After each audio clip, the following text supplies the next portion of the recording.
Hello everybody, and welcome back to Cam Critiques.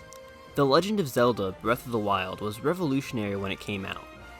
It established a new standard for what the open world genre could be, and captured the fun of exploration better than any game before it.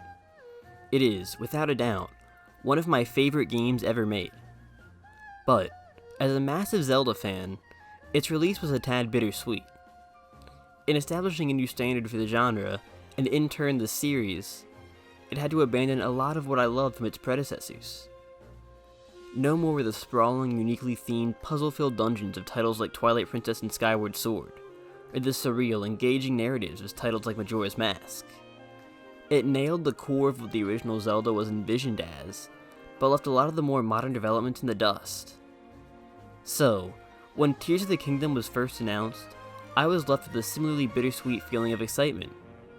I was obviously excited for a sequel to one of my favorite games, but it, in my mind, cemented the death of Ocarina of Time style Zelda. And as time went on, my disappointment only grew. For years, it looked like the game would largely rely on old locations, and it wouldn't even attempt to bring back some of the more iconic elements of the other 3D Zelda titles. Breath of the Wild was revolutionary, but it had its flaws, and nothing suggested they were being addressed. However, now that I've played Tears of the Kingdom, I can thankfully say that I couldn't have been more wrong. This game may appear to be simply more Breath of the Wild at a glance, but it's revolutionary in its own right, and it brings back a lot of what made prior Zelda titles so excellent. It may be a little too soon to jump to such a radical conclusion, but I truly think this might be the best game ever made. At the core of what makes Tears of the Kingdom so unfathomably good is Link's new slate of abilities. In Breath of the Wild, Link has 4 key abilities, but they're all fairly restrictive. Much less restricted than the abilities in any prior Zelda title, yes, but they still don't let you experiment too much. For example, Cryonis lets Link create ice platforms in water, and throughout the game, this can be used in a lot of different ways.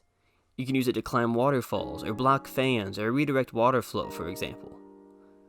But most of the time, you're not around water, and you can't use the ability to do anything. And it's super easy to brainstorm applications that just won't work. For example, there's no way to generate a puddle of any kind to use it with. Cryonis is simply something you use to solve puzzles built with Cryonis in mind. Tears of the Kingdom's biggest ability, Ultra Hand, takes a very different approach. This ability is, simply put, extremely overpowered. You can pick up just about any item in the environment, from a Korok to a log. You can then freely manipulate that item, or you can glue it to any other item. With the game's new Zonai parts, devices such as wheels, fans, and flamethrowers, you can craft entire cars, functional airplanes, or even mechs, all constructed piece by piece without ever going through any sort of crafting menu. The possibilities genuinely feel endless. This approach fits with the core idea of freedom central to both Tears of the Kingdom and Breath of the Wild, but it's pretty easy to see why the team behind these games didn't try something like this until now. It should be almost impossible to design a great video game puzzle when you can realistically envision infinite solutions. But Tears of the Kingdom circumvents the problems associated with such open-ended design in the most impressive way possible. It just has the most robust physics system I've seen in any game, by a huge margin. In pretty much every other game, puzzles are designed with one solution in mind. For example, look at this simple puzzle from Skyward Sword. You have to stab this water-filled fruit at just the right spot, and flick it at just the right angle, from just the right location, to hit this flame and put it out. There are plenty of alternative solutions one can brainstorm. Say latching onto the fruit with your hookshot and slinging it over, or rolling it over to the fire with the gust bellows, or shooting it at the right angle with an arrow to carry the fruit to the fire. But these don't work, because the game wasn't coded for these solutions to work. This type of limitation with puzzle solving serves as the core of most frustration felt during prior Zelda titles, but it seemed like a necessary evil. It's unfeasible to imagine and implement every imaginable solution. But, despite having a pool of abilities that allows for way more versatility than in Skyward Sword, Tears of the Kingdom still manages to make everything work as you'd hope. I have a background in computer science, and I can't even begin to fathom how the people behind this game made the physics here work, especially on something as weak as a Nintendo Switch. You can simultaneously manipulate dozens of ropes, with everything from gravity to fan pressure to even electrically powered wheels. You can make functional multi-stage rockets. You can even design a vehicle with makeshift ball and socket joints that totally work. The room for experimentation here and the polish that accompanies it is something that, after well over 100 hours with the game, still confounds me. Because of these physics, Ultra Hand is, bar none, the best single puzzle-solving mechanic I've ever seen. It's practically impossible to get stuck. If you can imagine something, you can do it. But, because you're still implementing a solution you thought of, it's always just as rewarding as solving any other Zelda puzzle. It's ingenious, and fantastically well designed. The other abilities are far less versatile, but they're arguably just as clever. Going into the game, I wasn't sure what to think about Ascend, an ability that lets Link swim through solid ground above him and climb out on top. But there are some great puzzles built around it, and it removes a lot of the tedium that could have come from this game's exploration. Caves are one of the big new draws here, and not having to retread your steps to leave and instead being able to use Ascend to essentially jump straight to another potentially all-new area helps to ensure the exploration-driven flow is never broken. Breath of the Wild was a game where you always wanted to go as high as possible, so you could get the best vantage point to spot landmarks and glide over as much terrain as possible. But, thanks to these caves and the surprisingly clever utility of Ascend, Tears of the Kingdom encourages the player to truly scour the entire world. In this game, you never jump into a ravine worried about having to slowly climb back out. Recall, which lets the player rewind just about any individual object, moving it back to where it was in the past, is interesting. It doesn't have a lot of interesting puzzle applications beyond the obvious, and it's definitely the ability I use the least. But I'm still very glad it's there, because its ability gives you a ton of leeway. At first I was hesitant to experiment with stuff like wacky flying machines and rocket-powered transportation devices for Koroks, because I didn't want my work to be for nothing. I didn't want to lose my plane below the Sky Islands, or send a Korok veering off in the wrong direction. But, with Recall, you can easily bring a failed plane back up to the land, or a flying Korok back to its starting point. Recall doesn't revolutionize gameplay, but it helps cut back on the risks of experimentation without trivializing any resource or the action of building. The last major ability is an odd one. Fuse lets the player, fuse just about any item in the game to their shield, weapon, or arrow. This ability has a lot of fun little details to discover. You can do some wild things by fusing stuff to your shield before you shield surf. But its primary utility is, interestingly enough, addressing people's complaints with Breath of the Wild's combat. The basic combat in Tears of the Kingdom still feels just okay. The flurry rush, or perfect dodge, timing, still never feels quite right, and enemies don't react to getting hit with enough oomph for my taste. But the combat is much better overall, not only because you can essentially circumvent it with wild Ultra Hand creations, but also because its two biggest issues are addressed in a very elegant manner. The most common complaints you'll find about Breath of the Wild are centered around its extremely low weapon durability. It forces players to approach encounters with different types of weapons and think more about the surroundings, but it also makes the act of earning a weapon less rewarding, and the act of using it inherently punishing. The durability is so low that every hit stings, as weapons often won't even last a single enemy encounter. So, what does Tears of the Kingdom do to address these issues? Well, it makes every weapon more fragile. But that's only because these weapons you find in the overworld are essentially just handles. They don't become useful until you fuse enemy parts to them. Which brings us to the second major issue with the combat. In Breath of the Wild, it's not worth engaging with, at least if you already have a strong set of weapons. You're bound to lose more than you gain taking down strong foes, so it's best to just run away. But, if taking down strong foes gives you monster parts that you need to make good weapons, then they're always worth tackling for that alone. In practice, a simple twig in Tears of the Kingdom is only marginally worse than a basic broadsword. It's the monster parts that matter. By designing combat around the fuse mechanic in the way Tears of the Kingdom does, losing a weapon doesn't sting nearly as much. If you use that weapon, gain even just one strong monster piece you can use to make a new weapon, it doesn't feel wasted. And by structuring the reward system like this, bosses and enemy camps are worth fighting well into the campaign. You don't just get the best weapons by running around Hyrule Castle anymore. You need to use what weapons you have to get better weapons. Fuse, like Ultra Hand, also encourages experimentation in a way very fitting for a game this open-ended. Breath of the Wild encouraged it to a degree, but Tears of the Kingdom allows for it on a level I don't think I've ever seen.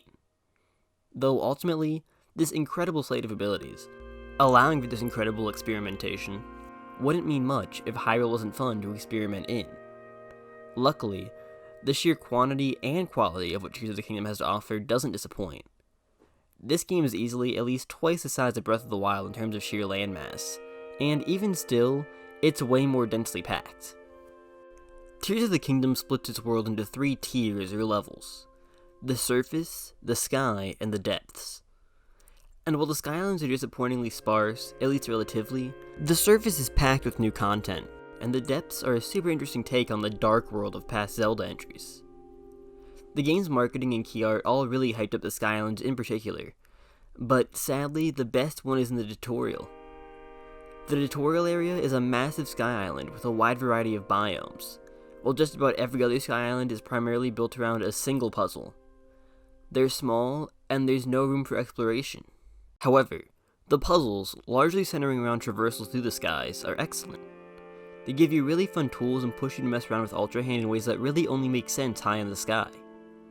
I just wish the different islands were more varied visually, and I wish there were more of them, or at least more large ones. When you zoom out on the map, the skies just feel empty compared to the other 2 levels. Though, while the Skylands may be a bit disappointing, I was very pleasantly surprised with how much new stuff there was on the surface. It can look largely the same. Sure, there is some ruins strewn about, and the towns have changed a bit, but a lot of it looks identical. At a glance, I couldn't tell you which of these pictures is from Tears of the Kingdom and which is from Breath of the Wild. There are a ton of new locations to explore though. They're just underground. In addition to the aforementioned depths, this game is packed with hundreds upon hundreds of caves, and they're great.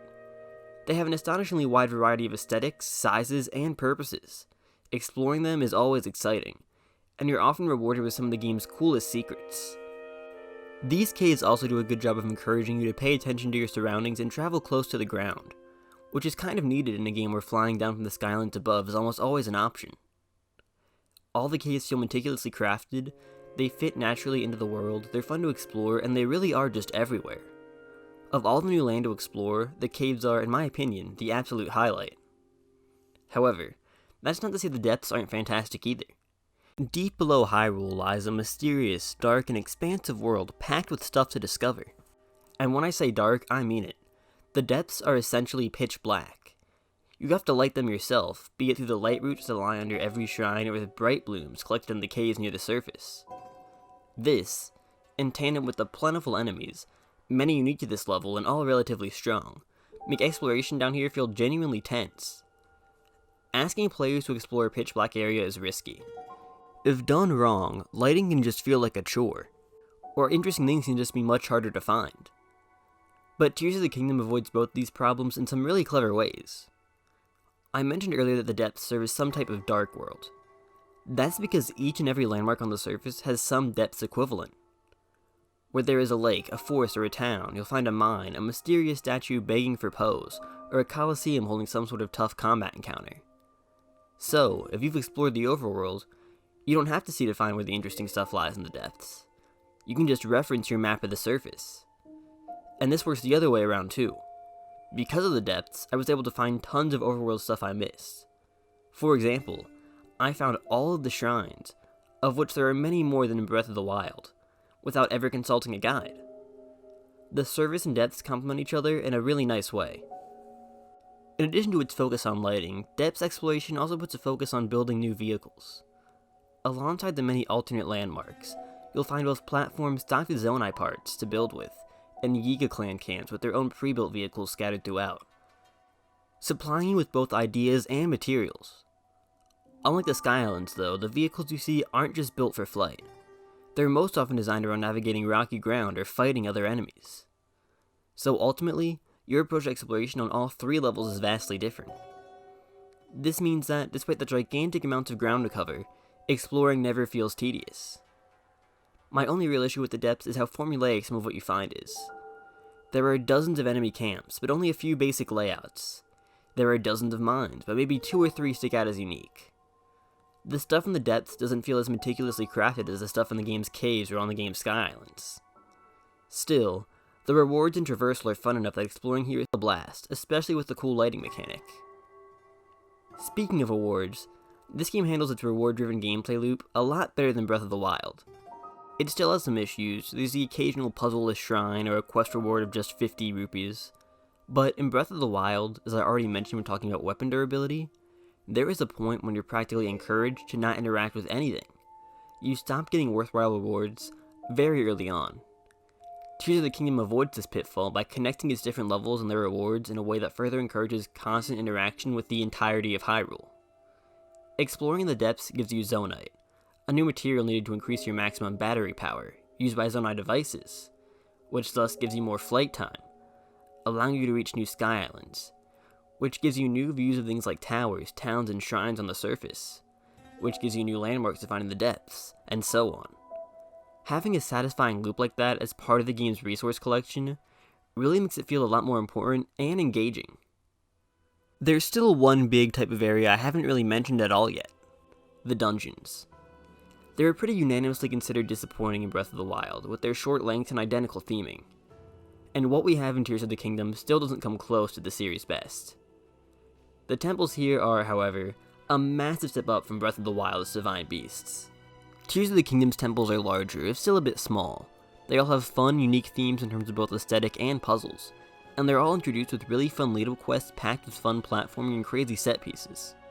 The Water Temple is particularly disappointing, and the puzzles in the Wind Temple left a lot to be desired, but the Fire Temple and the Thunder Temple genuinely felt like solid Zelda temples of the past. Not fantastic Zelda dungeons, but definitely Zelda dungeons. And all of them ended with great bosses that have fun gimmicks and unique designs, something Breath of the Wild was basically completely missing. I wish the dungeons here weren't so formulaic, with them all centering around reaching 5 key points, and I wish they were larger and more exploration focused, akin to Breath of the Wild's Hyrule Castle. But what's here is still a lot of fun, and every change made from Breath of the Wild was for the better.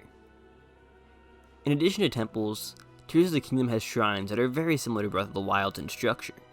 However, with the superior puzzle-solving mechanics here, a lack of copy-paste combat shrines, and a much lower frequency of questless blessing shrines with no puzzles, they feel a lot better. Really, all the side content is much improved here. The shrines are better, the Korok puzzles are a little more fun and varied, and the side quests are a lot more interesting. Breath of the Wild also has impressive NPCs that operate on a consistent schedule and react to all sorts of things Link does. But the NPCs here have a lot more for Link to do and a lot more interesting info to share. And in addition to the basic side quests you can pick up from these NPCs, this game has side adventures with more involved stories that can span a ton of time and land, allowing for some NPCs to be way more fleshed out than anyone in Breath of the Wild. A lot of the side adventures here reminded me of the big quest lines from Skyrim, with some of them having their own boss fights and mechanics. The quest rewards are often minimal, and there are still plenty of simple fetch quests, but some of the side adventures are great, and the interesting dialogue really helped to further establish the world. In terms of gameplay, Tears of the Kingdom really is an improvement over its predecessor on every front, and the game's improved in all other aspects too. The visuals look nigh identical, and the performance is still quite rough at times, but this game definitely runs more smoothly than its predecessor, which is wild when you think about everything Ultra Hand can do. And the Sky Islands and Depths are both approached with totally fresh art design that looks fantastic. The music is still largely atmospheric, but the new atmospheric tracks feel more elaborate, and there are a lot of great standard background tracks for things like dungeons and bosses. And the story, despite hinging on unlockable memories much like Breath of the Wild, is way better. There's some mystery, some present-day stakes, wild twists, and actually developed characters. Ganondorf is an awesome villain here too, and the theming around hands with the story that stretches into the soundtrack, abilities, and visuals helps give it a nice flair that Breath of the Wild lacked. So ultimately, Tears of the Kingdom is an exceptional game. It's not quite as fresh as I would have hoped for. I was disappointed to see so many reused animations and songs, and some old mechanics like the Korok seeds are still plagued with the same problems. But this really is better than Breath of the Wild in every single way. I don't know if I'll ever be able to replay this game's direct predecessor. The world will just feel too small and the abilities too limiting. This game pushes the idea of what an open world game can be farther than anything else I've ever played. And it does so on hardware that's trailing 15 years behind the current standard. There's nothing quite like The Legend of Zelda Tears of the Kingdom, and I don't think we'll see anything else like it anytime soon.